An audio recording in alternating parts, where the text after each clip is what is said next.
2024 आखिर क्यों मनाया जाता है होली का त्योहार? जानिए क्या है इसके पीछे की पौराणिक कथाएं और मान्यता। होली 2024 होली भारत के सबसे पुराने पर्वों में से यह एक है। कितना पुराना है इसके विषय में ठीक जानकारी नहीं है, लेकिन इसके विषय में इतिहास, पुराण और साहित्य में अनेक कथाएं मिलती है। इस कथाओं पर आधारित साहित्य और फिल्मों में अनेक दृष्टिकोण से बहुत कुछ कहने के प्रयत्न किए गए हैं, लेकिन हर कथा में एक समानता है कि असत्य पर सत्य की विजय और दुराचार पर सदाचार की विजय और विजय को उत्सव मनाने की बात कही गई है। आइए श्री गुरु ज्योतिषी शोध संस्थान के अध्यक्ष प्रसिद्ध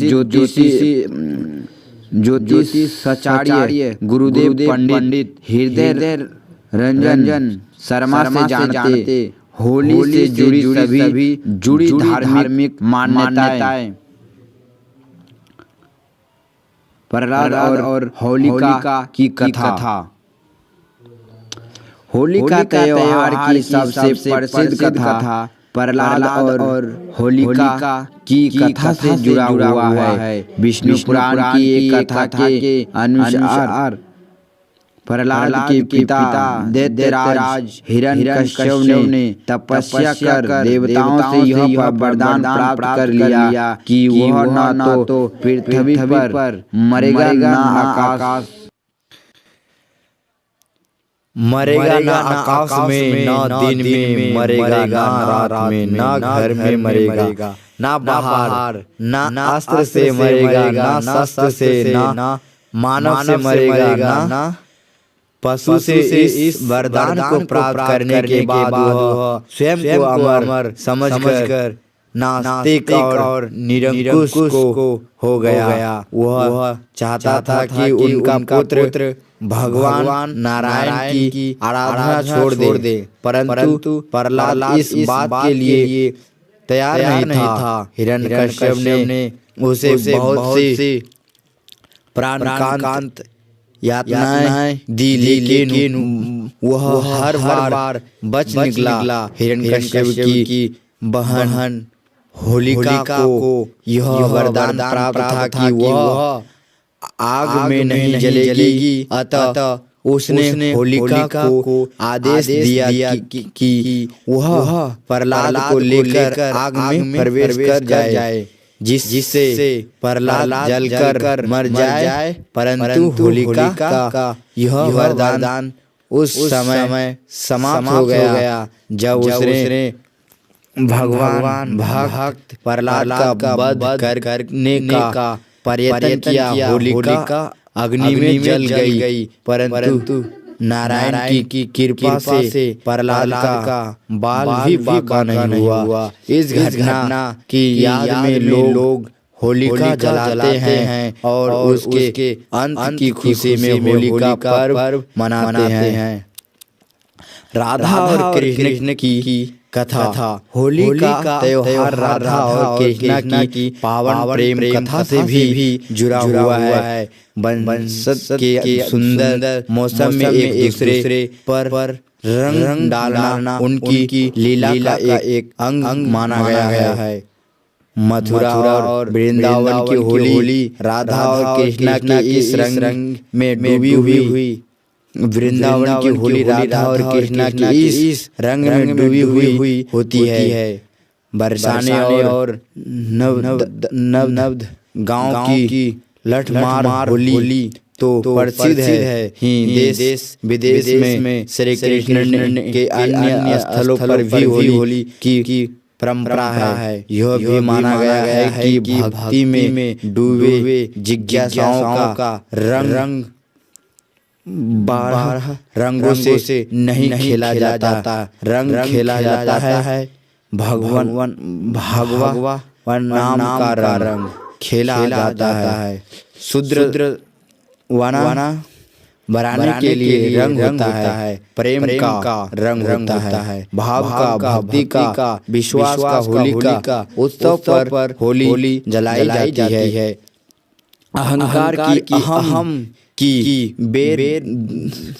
द्वेष की, ईर्ष्या, मत्सर की, संशय की ओर पाया जाता है। विधु विशुद्धि प्रेम अपने आराध्य का पाई जाती है। कृपया अपने ठाकुर की। शिव पार्वती और कामदेव की कथा। शिव और पार्वती से संबंधित एक कथा के अनुसार हिमालय पुत्र पार्वती चाहती थी कि उनका विवाह भगवान शिव से हो। जय पर शिव जी अपनी तपस्या में लीन थे। कामदेव पार्वती की सहायता को आया। उन्होंने पशु बाण चलाया और भगवान शिव की तपस्या भंग हो गई। शिव जी को बड़ा क्रोध आया और उन्होंने अपनी तीसरी आंख खोल दी। उनके क्रोध की ज्वाला में कामदेव का शरीर भस्म हो गया। फिर शिव जी ने पार्वती को देखा। पार्वती की आराधना सफल हुई और शिव जी ने उन्हें अपनी पत्नी के रूप में स्वीकार कर लिया। इस कथा के आधार पर होली की आग में भावनात्मक आकर्षण को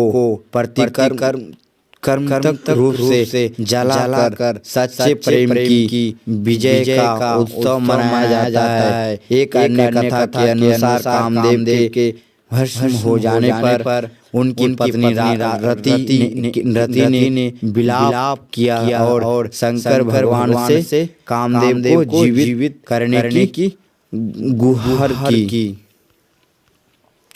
ईश्वर प्रसन्न हुए और उन्होंने कामदेव को पुनर्जीवित कर दिया। यह दिन होली का दिन होता है। आज भी रति के विलाप को लोक संगीत के रूप में गाया जाता है और चंदन की लकड़ी को अग्नि दान किया जाता है ताकि कामदेव को भस्म होने में पीड़ा न हो। साथ ही बाद में कामदेव के जीवित होने की खुशी में रंगों का त्योहार मनाया जाता है। कंस और पूतना की कथा था। कंस ने मथुरा के राजा वसुदेव से उनका राजा छीनकर अपने अधीन कर लिया। स्वयं सहायक बनकर अत्याचार करने लगा। एक भविष्यवाणी द्वारा उसे पता चलता है कि वसुदेव और देवकी का 8वां पुत्र उसके विनाश का कारण होगा। यह जानकर कंस कलयुग व्याकुल हो उठा और उसने वसुदेव तथा देवकी को कारागार में डाल दिया। कारागार में जन्म लेने वाले देवकी के 7 पुत्रों का कंस ने मौत के घाट उतार दिया। 8वें पुत्र के रूप में कृष्ण का जन्म हुआ और उसके प्रताप से कारागार के द्वार खुल गए। वसुदेव रातों रात कृष्ण को गोकुल में नंदन और यशोदा के घर पर रखकर उनकी नवजात कन्या को अपने साथ लेते आया। कंस ने जब इस कन्या को मारना चाहा तो वह अदृश्य हो गई और आकाशवाणी हुई कि कंस को मारने वाले तो गोकुल में जन्म ले चुका है। कंस यह सुनकर डर गया और उसने उसी दिन गोकुल में जन्म लेने वाले हर शिशु की हत्या कर देने की योजना बनाई। इसके लिए उसने अपने अधीन काम करने वाली पूतना नामक राक्षसी का सहारा लिया। वह सुंदर रूप बना सकती थी और महिलाओं में आसानी से घुल मिल जाती थी। उसका कार्य संतान पान के बहाने शिशुओं को विष पान कराना था। अनेक शिशु उसका शिकार हुए, लेकिन कृष्ण उसकी सच्चाई को समझ गया और उन्होंने पुतना का वध कर दिया। यह फाल्गुन पूर्णिमा का दिन था। अतः पुतना वध की खुशी में होली मनाई जाने लगी। राक्षसी ढूंढती की कथा। राजा पृथ्वी के समय ढूढ़ी नामक एक कुटिल राक्षसी थी। वह अबोध बालकों को खा जाती थी। अनेक प्रकार के जब तब से उन्हें बहुत से देवताओं को प्रसन्न कर के उसने वरदान प्राप्त कर लिया था कि उसे कोई भी देवता मानव आश्रय या शस्त्र नहीं मार सकेगा, ना ही उस पर सर्दी गर्मी और वर्षा का कोई असर होगा। इस वरदान के बाद उसका अत्याचार बढ़ गया, क्योंकि उसको मारना असंभव था। लेकिन वे शिव के एक शाप के कारण बच्चे की रातों से वह मुक्त नहीं थी। राजा पृथ्वी ने ढूंढी के अत्याचारों से तंग आकर राज पुरोहित से उसे छुटकारा पाने का उपाय पूछा। पुरोहित ने कहा कि यदि फाल्गुन मास की पूर्णिमा के दिन जब ना अधिक सर्दी होगी और ना गर्मी, सब बच्चे एक लकड़ी लेकर अपने घर से निकले, उसे एक जगह पर रखे और घास फूस रख कर जला दे। ऊंचे स्वर में तालियां बजाते हुए मंत्र पढ़े और अग्नि की प्रतीक्षणा करे। जोर से हंसे गया, चिल्लाया और शोर कर तो राक्षसी मर जाएगी। पुरोहित की सलाह का पालन किया गया और जब इतने सारे बच्चे को देखकर अग्नि के समीप आई तो बच्चे ने एक समूह बनकर नागरे बजाते हुए ढूंढी को घोड़ा धूल और कीचड़ फेंकते हुए उसको शोरगुल करते हुए नगर के बाहर खतरे दिया करते हैं कि इस परंपरा का पालन करते हुए आज भी होली पर बच्चे शोरगुल और गाना बजाना करते हैं।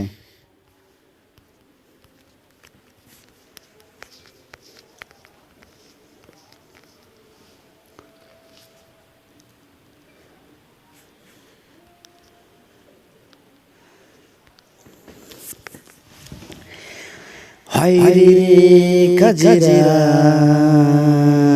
जान मारे तवर तापिस घगरा। हाँ कजरा कत्ते रिचा के ये मोबाइल तो नेट चार्ज कर भीतर के मेरे नेट खत्म है ये मोबाइल मान